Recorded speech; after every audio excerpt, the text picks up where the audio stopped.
Hi folks, Rick Wedell here. I'm the Chief Investment Officer at RFG Advisory. Thought we'd come to you today with a brief market update, kind of let you know what's going on out there.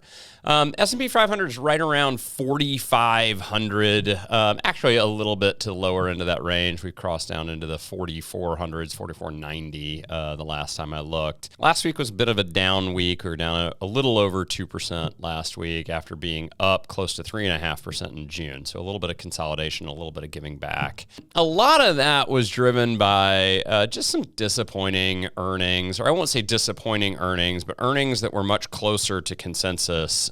So if you'll recall from our last market update, we were kind of halfway through the S&P 500's reporting cycle, and earnings were basically flat, maybe up a little bit for the S&P as a whole. Versus expectations that were down about 12% for the quarter.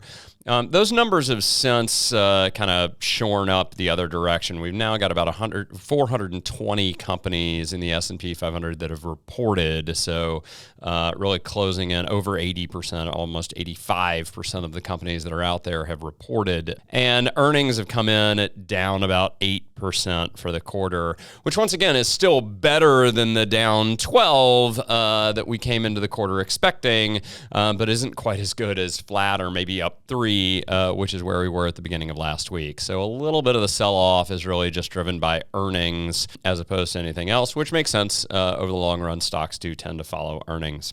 I would note economic forecasts are coming out on the more positive side. So JP Morgan officially altered their economic forecast for the rest of the year. They are no longer calling for a mild recession or a payroll recession, and indeed are kind of smooth sailing into 2024 at this point.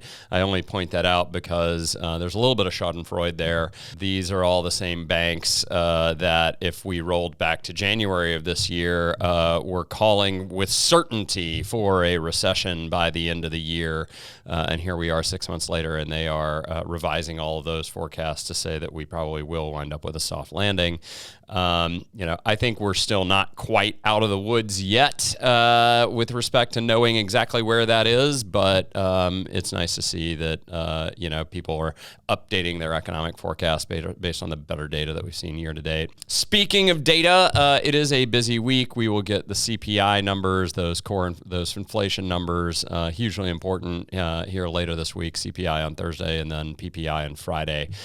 So we will be keeping our eyes on those to give us a good read on where we are with overall inflation. As always, if you have any questions, please feel free to reach out to myself or to your advisor. I hope you're having a great day, and I look forward to talking to you again soon.